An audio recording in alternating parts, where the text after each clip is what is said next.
Welcome to Chicago Counterpoint Television. I'm your host, Attorney Jeffrey Leving. This show is brought to you by the Fatherhood Educational Institute. And our guest today is Elliot, superstar Zinger, brilliant lawyer, known him for many, many decades. And he's handled a tremendous amount of highly complex cases. He's handled about 50 murder cases. He's advocated for many of the Burge torture victims who reportedly were tortured by a Chicago police officer into confessing. He secured the release of Mark Maxson, who spent nearly a quarter of a century in prison for a murder he didn't even commit. So this is a lawyer you want to listen to. And before we introduce him, I want to give you some good information about the Fatherhood Educational Institute. Great website, fatherhood-edu.org. Also, the Fatherhood Educational Institute has a great Twitter account, @fatherhoodedu. That's @fatherhoodedu. And it also has a great Facebook, Fatherhood Educational Institute. And you can take a look at the Twitter and the Facebook information right there. And now we're back on the website, so you can take another look at the website. And if you look at the left-hand corner, me, Congressman Danny Davis. And before we take callers, I want to let everybody know that the show was in the Chicago Daily Law Bulletin. And there's a little blurb about Elliot Zinger's appearance today for the first caller. But before we put the first caller on, Elliot, welcome to the show. Thank you, Jeff. It's great to have you here. After about 35 years of friendship and business association, it's great to be here. Exactly. Great to see you. We've been friends for many decades, and it's great to have Elliot here, brilliant litigator. And first caller, what could Attorney Zinger do for you? Thanks for taking my call, and I'm really glad you have this guest on because a friend of mine just died. It's hard to hear you. Could you speak up a little bit, please? Yes, I have a friend who works for a computer company, and he's being accused of stealing computer parts, and they're going to bring in some investigators to talk to him, and they told him if he talks to the investigators that they won't press charges. And I wanted to know, is that a good idea, or should he get a lawyer now, or should he talk to the investigators? Well, go ahead, Elliot. I always say if there's any possible criminal actions against you or against a friend of yours, you should always talk to a lawyer first. It's probably one of the oldest tricks in the book for investigators, police authority, various people in law enforcement to get you in the office and try to talk to you without a lawyer by making all kinds of potential promises so that they can get an admission of guilt in some way from you. Even if it's not a full admission of guilt, a lot of people think, well, I'm not going to plead guilty to them. I'm not going to tell them I did it, so what's the harm? Well, the potential harm is that you may say things that contradict the testimony of other witnesses against you. And that may be sufficient eventually to get you either charged or convicted of a crime. There are many people who get convicted of a crime because they say something, it contradicts something that the investigation has revealed, and then it's a question of who do you believe? Well, who are you going to believe? The person who gets up there and says our investigation has revealed, or the defendant who's sitting with his lawyer at the defense table charged with a criminal case? I would definitely talk to a lawyer first. I agree. Not talking to a lawyer and meeting with a group of investigators is a good way to end up in prison. So I definitely think you need to talk to a lawyer. Next caller, welcome to Chicago Counterpoint Television. I'm your host, Attorney Jeffrey Leving, and as our guest this evening, we have Attorney Elliot Zinger. And what can Mr. Zinger do for you this evening? Thank you for taking my call, Mr. Leving. Mr. Zinger, nice to see you. Thank you. My question is kind of for you, Mr. Leving. It's primarily because I need to find out how long ahead of the time that my son... Could you talk a little louder, sir? Sure. I'm trying to find out the lead time that I need to modify a support agreement before when my son graduates from high school. He's already 18 now, and he'll graduate from high school this year. Should I start that procedure now or wait until he's actually left? Do you have any type of court order concerning child support right now? Yes, I do. And what does it say about termination of support? 18 or until when he reaches 18 or graduates from high school. Usually it But I do have says, to modify it, right? no, usually it would say 18 or when he graduates high school. Now, after that, it could say whichever occurs first. Does it say whichever occurs first, or does it say whichever occurs last? There has to be yes. more language in that court order, I'm hoping. It is the last, it's the latter. So it states 18 or high school, whichever occurs later. Correct. I would want to get into court and modify that, because you don't want to be paying support if he ends up a part-time high school student for the next few years. That's true. Okay, thank you very much. You're welcome. Thank you for calling. Appreciate everybody calling. Apparently, I wanted to talk to Elliot Zinger, but we have another phone call. Looks like the phones are ringing off the hook, Elliot. That's good. All right, that's always a good sign. Caller, you're on the air. Attorney Jeff Leving, and we have Elliot Superstar Zinger here. What can Mr. Zinger do for you this evening? Hi, thank you for taking my call. I just had kind of a general question because I know there's been a big talk about immigration and things like that.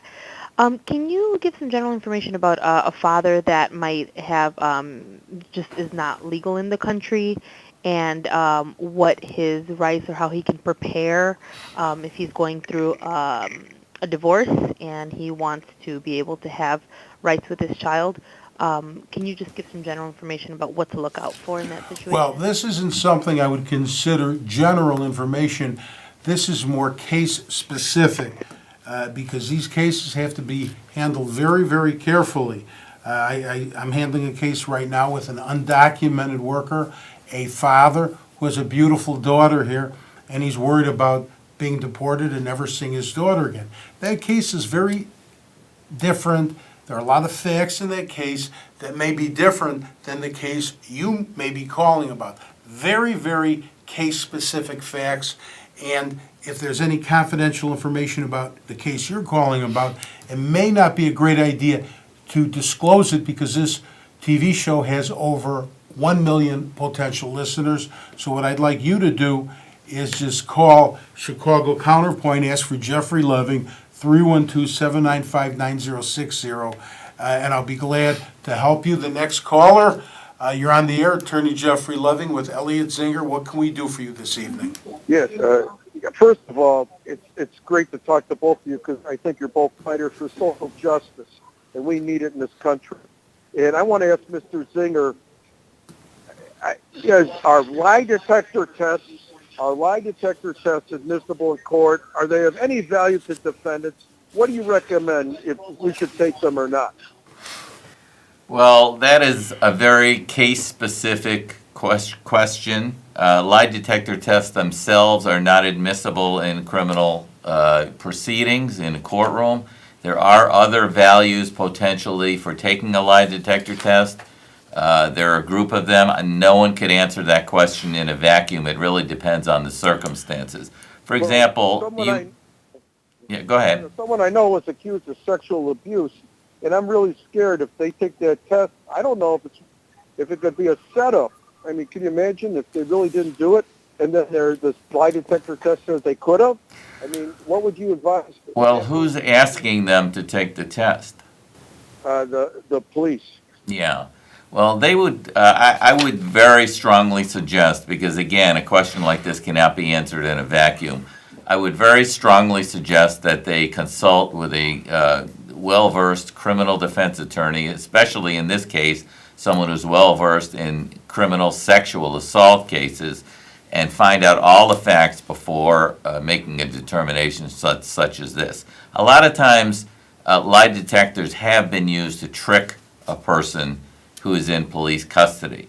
Sometimes, I had one murder case, actually 2 murder cases like this, where a person was brought in a lie detector test, and the actual lie detector detective ended up saying that when this person was confronted by me, all of a sudden he broke down and confessed to me, and he became the person who testified against my client. So, you can never be too careful, is the bottom line. Some attorneys could recommend privately taking a lie detector test, and it could be arranged by their own attorney just to see what the results could be before submitting that client to another lie detector test. Because you could be completely innocent of what you're being accused of, but fail a lie detector test if you're a nervous wreck. So a lie detector test is not always accurate. And keep in mind, confessions are terrible, but if a defendant confesses to a crime he didn't commit, that doesn't mean he's going to automatically lose the trial. I represented a defendant in a burglary case who confessed in writing, and I asked him why, and he said the two police officers scared him, and one police officer told him that if he didn't sign the confession, he'd end up in jail and he'd go in a tight end and come out a wide receiver. Well, he panicked when he heard that. He thought he was going to be raped, so he signed it. He signed anything they would give him. Well, he was innocent. He signed a confession. I tried that case, got a not guilty. Now, I'm a family lawyer. This is my passion, helping fathers. But there are criminal cases I've had to work on in my pursuit of justice to help the accused, the falsely accused. Caller, you're on the air. Attorney Jeffrey Leving, and I'm with a brilliant lawyer, Elliot Zinger. What can he do for you? And keep in mind, he represented a criminal defendant who spent a quarter of a century in prison for a crime he didn't commit and won and got him out of prison. Now, obviously, he didn't put him in there. He had nothing to do with the conviction. But after this defendant was convicted of murder and he didn't commit the crime, about a quarter of a century later, he found Elliot, and Elliot won and got him out of prison for a crime he didn't commit. This is fighting for justice. This is what lawyers need to do. And what can we do for you, caller? Well, a friend of mine had a case that was an order of protection that his wife got against him, and he eventually was able to beat it. But he's wondering, can he sue his wife for slander or do anything to get his attorney's fees back? He could file a lawsuit for whatever he wants to, but the key is he has to have a factual basis. If he has a factual basis and he could win, the other issue is, are there deep enough pockets to pay the judgment? So this is how we look at it. One, liability. Two, ability to pay the judgment. There are a lot of lawyers that fight very hard for large judgments, and sometimes they win them, but they can never be satisfied. That reminds me of a case I handled actually years ago with Elliot Zinger when we were young lawyers, and we sued Geraldo Rivera and the Tribune and others for about $60 million. Tough case. We went all over the country preparing it for litigation. It was a California case. You never give up hope. Fight for justice. And whoever this person is, caller, have the person contact the Fatherhood Educational Institute for justice, educational justice. And the number there is 312-795-9060. Caller, we have another caller. You're on the air. Attorney Jeffrey Leving here with Elliot Zinger. Hello. I have a question as far as with the current way politics are. Does Attorney Zinger, is he going to find it harder to work with people within the system as far as for discrimination purposes? The climate right now is so hostile to most people. I was wondering what he thought about that as far as it would affect his ability to protect people. Well, Mr. Zinger, could you please address the caller? Yeah, well, areas of discrimination run the gamut. There's all sorts of discrimination possibilities for a lawsuit, and mostly in federal court, although state court also has jurisdiction in many discrimination cases. Most of the ones that I deal with are in federal court, and most of those are for people who are wrongfully convicted, who are suing either the Chicago police, the city of Chicago, or various officers involved in their interrogation or police brutality. Those are the two areas of discrimination that I handle. Those are actually very popular areas because of all the publicity that has been going around Chicago and across the nation regarding those two issues. One being, again, wrongful convictions, two being police brutality. Those have sort of come out of the closet in the last decade or so, for lack of a better word, and now are recognized as on the level type lawsuits more than decades previously, when people just believed whatever the police or city officials said. The other types of lawsuits are employment discrimination is a big one. I don't handle those myself, but the climate is also viable for those. Okay, thank you for calling. Our next caller, this is Attorney Jeff Leving with Elliot Zinger. What can we do for you this evening? Well, I have a question about false DCFS charges. A friend of mine, the mom claimed that he had done some things that he didn't do, and it ended up he was charged both with a battery and with DCFS complaint, and it turned out it was all bogus, and he was able to show that. Now, is he able to, get any relief from that? Absolutely. There's an attorney I've been working with for years in my office, Maureen Gorman. She won at least 4 DCFS appeals in a row representing men falsely accused. So there is something that could be done, but the key is you got to win the case in the first place, and then you can evaluate a civil action. But they're tough, and that again is fact specific. You have to know who your defendants are going to be. Was there a parent that made up false allegations and lost, that has deep pockets, or is the parent indigent? And what good is that? You can get a multi-million-dollar judgment against an indigent defendant, and what are you going to do with the judgment? Use it for paper for your bird cage to put on the bottom of the floor of the bird cage. So you have to evaluate liability and then potential damages, and then the defendants, their ability to satisfy the judgment. So there are multiple issues you need to focus on. And Elliot, I'd like to get your response to that, but apparently we have another caller, and I'd like to try and get all the callers on.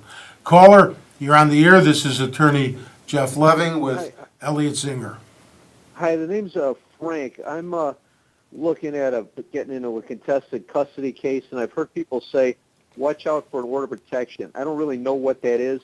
Can you tell me what an order of protection is and what impact, if any, it has on a custody case? Well, an order of protection is quite serious, and as Elliot Zinger handles criminal cases, Elliot could address that, but one thing is you violate the order of protection, you can end up locked up.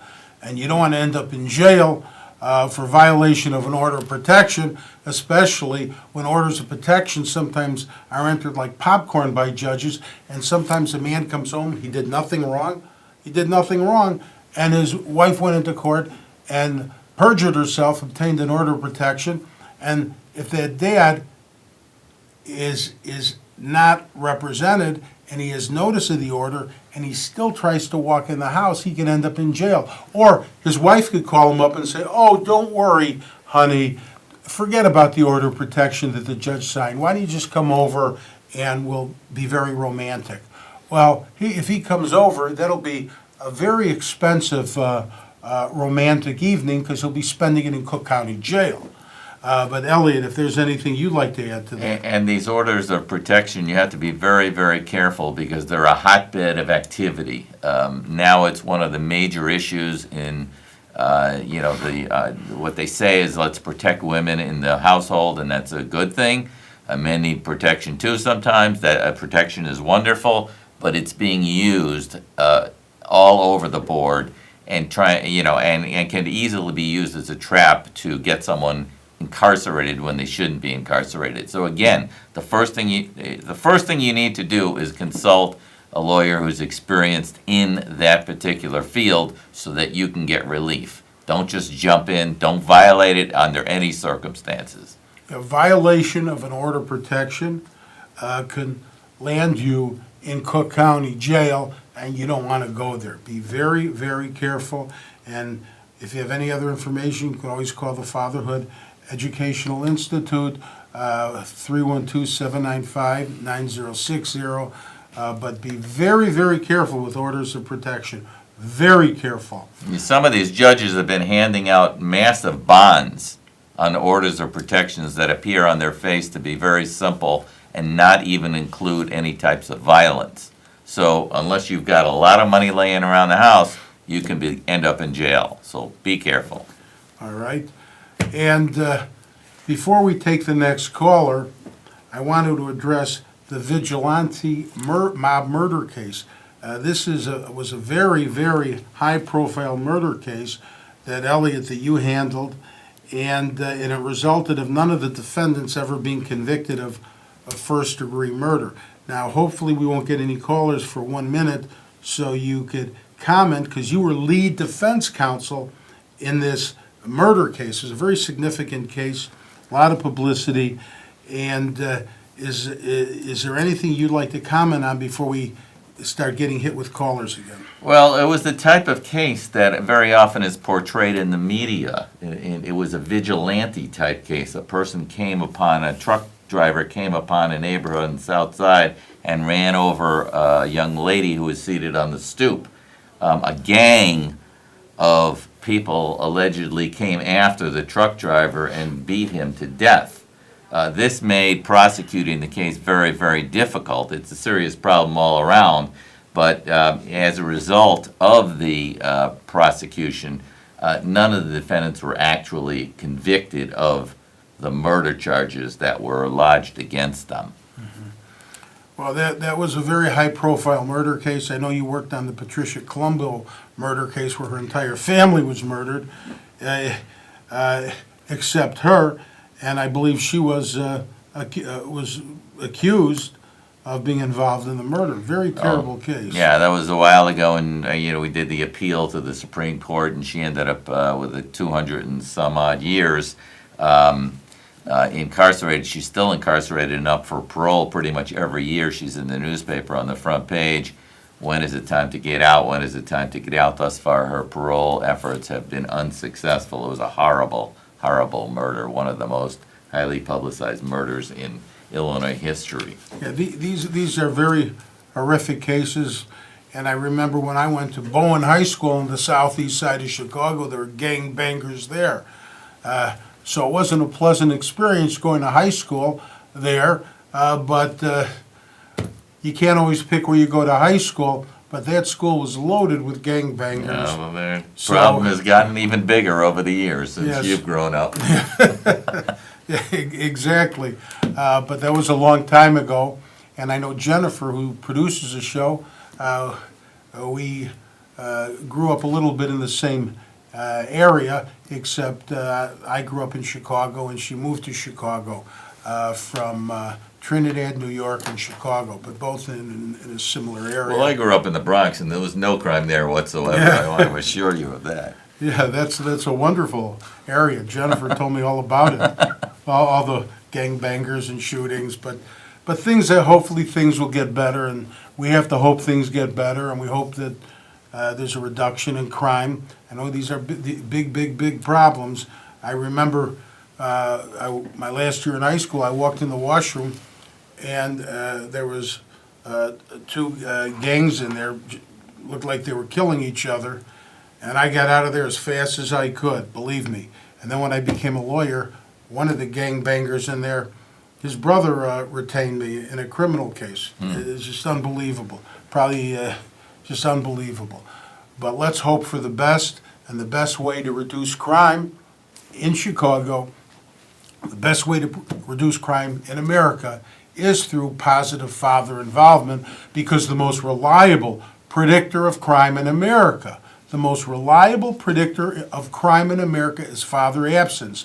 So if we kick fathers out of the families, kick fathers out of the community, crime is going to increase. We need fathers to get back into the family, back into communities. And it's tough because there's so much discrimination against men. There's so much discrimination against fathers, but they need to be there for their children. And it's tough because there's a lot of obstacles, and a lot of them are in court. Nobody could really replace the role of a father, just like nobody could really replace the role of a good mother. What's the best parent? Lawyers ask me that all the time. Best parent is both parents, but the discrimination against fathers is really horrific. We got to get it under control. And if you want more information on the Fatherhood Educational Institute, don't forget 312-795-9060. And you can always log on to fatherhood-edu.org. That's fatherhood-edu.org. And again, I'd like to thank Elliot Zinger.